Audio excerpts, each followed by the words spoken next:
सुबह सुबह के वक्त एक बाइक नागपुर की सड़कों पर तेजी से दौड़ रही थी। बाइक लड़का चला रहा था और पीछे एक लड़की बैठी हुई थी। दोनों कुछ देर पहले ही मिले थे और सब कुछ बिल्कुल नॉर्मल था, लेकिन फिर अचानक चलते चलते बाइक में पीछे बैठी लड़की अपना पर्स गिरा देती है। वो तुरंत पीछे मुड़कर देखती है और लड़के से कहती है कि बाइक रोको, मेरा पर्स गिर गया है। लड़का बाइक रोकता है और पर्स उठाने के लिए जैसे ही नीचे झुकता है, उसी पल दिन दहाड़े नागपुर की सड़क पर एक ऐसी घटना होती है जिसे नागपुर के लोग शायद ही कभी भूल पाएंगे। साथियों, महाराष्ट्र के नागपुर शहर के बारे में तो आप सबने जरूर सुना होगा। एक ऐसा शहर जिसे लोग ऑरेंज सिटी के नाम से भी जानते हैं, लेकिन मीडिया खबरों के अनुसार इसी नागपुर शहर के खापरखेड़ा इलाके से एक ऐसी खौफनाक कहानी सामने आई है जिसने लोगों के रोंगटे खड़े कर दिए। असल में ये एक ऐसी लव स्टोरी है जिसकी शुरुआत कॉलेज के दिनों से हुई थी, लेकिन इसका अंजाम बेहद ज्यादा खौफनाक निकला। खबरों के अनुसार नागपुर के रहने वाली एक लड़की जिसका नाम सोनाली गजभिये है, आज से कई साल पहले जब कॉलेज में पढ़ाई करने के लिए गई, तभी उसकी मुलाकात सागर वानखेड़े नाम के एक लड़के से हुई। अब कॉलेज पहुंचने के बाद लड़की के नए नए दोस्त बने और इसी दौरान उसकी मुलाकात सागर से हुई।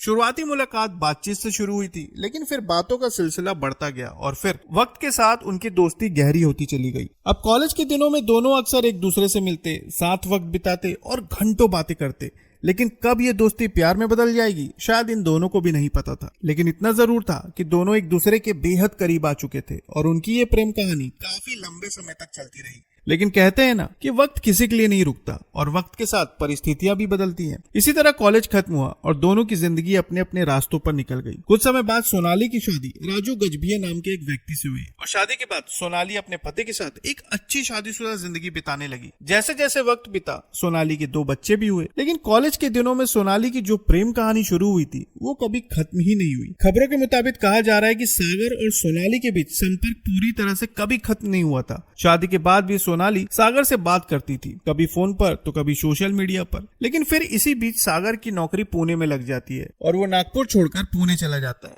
लेकिन पुणे जाने के बाद भी जब भी उसे मौका मिलता वो सोनाली से जरूर बात करता और ये सिलसिला ऐसा ही चलता रहा। हालांकि काफी समय तक सोनाली के पति राजू गजभिये को इन दोनों के रिश्तों के बारे में कुछ भी नहीं पता था, लेकिन ज्यादा दिनों तक ये बात छुप नहीं पाई और एक दिन उसे सब कुछ पता चल गया। अब जैसे ही उसे इस बारे में पता चला, उसने अपनी पत्नी सोनाली को समझाने की बहुत कोशिश की और इसके चलते कई बार दोनों के बीच लड़ाई झगड़े भी हुए। लेकिन जब राजू ने देखा कि बात धीरे धीरे हाथ से निकलती जा रही है, तब उसने इस मामले को लेकर खापरखेड़ा पुलिस स्टेशन में शिकायत भी दर्ज करवाई। लेकिन इसके बाद भी सागर और सोनाली के बीच बातों का सिलसिला जारी रहा। अब धीरे धीरे समय बीता और फिर आया होली का त्योहार। होली के मौके पर सागर पुणे से अपने गाँव सावंगी लौट आया। त्योहार का माहौल था, लोग रंग और खुशियों में डूबे हुए थे और फिर इसी दौरान सागर ने सोनाली को मैसेज किया और कहा कि मुझे तुमसे मिलने की इच्छा हो रही है। खबरों के मुताबिक सागर की इन बातों को सुनकर सोनाली मान गई और सागर से मिलने के लिए तैयार हो गई। फिर 5 मार्च 2026 को सुबह के करीब 10 बजे सागर खापरखेड़ा पहुंचा। वहां पर उसे सोनाली मिली। सोनाली से मिलने के बाद दोनों कुछ देर तक बातें करते रहे और फिर सोनाली सागर की बाइक पर बैठकर निकल गई। लेकिन असलियत में सागर को इस बात की बिल्कुल भी भनक नहीं थी कि उसके पीछे एक जाल बुना जा चुका है। सोनाली सागर के साथ बाइक पर घूमने तो निकल गई थी, लेकिन वो अपने साथ एक धारदार हथियार लेकर आई थी। दूसरी तरफ सोनाली का पति राजू भी उनका पीछा करने लगा था। कुछ देर बाद जब सागर और सोनाली बाइक से खापरखेड़ा कोराड़ी रोड पर पहुंचे और जैसे ही उन्होंने कोलार नदी के पुल को पार किया, तभी सोनाली ने अपने प्लान को अंजाम देना शुरू कर दिया। अचानक उसने चलती बाइक से अपना पर्स सड़क पर गिरा दिया और घबराते हुए सागर से कहने लगी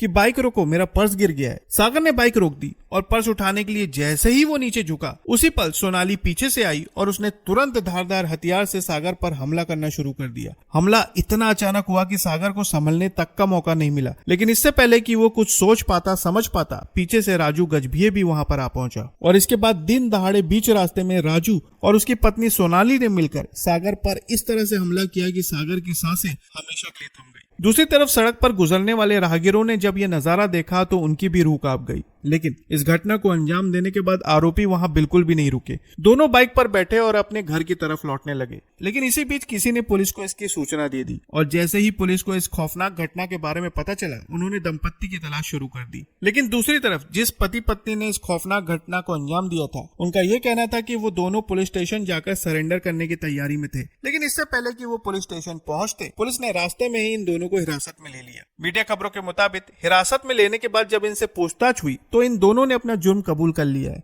दूसरी तरफ मृतक सागर वानखेड़े के शव को नागपुर के सरकारी अस्पताल में पीएम के लिए भेज दिया गया है और पुलिस अब आगे की जांच कर रही है। इस मामले में पुलिस ये जानने की कोशिश कर रही है कि इस खौफनाक साजिश की योजना कब और कैसे बनाई गई और सागर वानखेड़े को मारने के पीछे इनका मकसद क्या था। तो साथियों, ये थी नागपुर की वो घटना जिसने हर किसी के रोंगटे खड़े कर दिए। वैसे आप इस पूरी घटना पर क्या कहना चाहेंगे कमेंट में जरूर बताएं, और अगर आप चैनल पर नए हैं तो चैनल को सब्सक्राइब करना ना भूलें। तो फिर मिलेंगे बिल्कुल एक नई खबर के साथ, तब तक के लिए आपका बहुत बहुत धन्यवाद।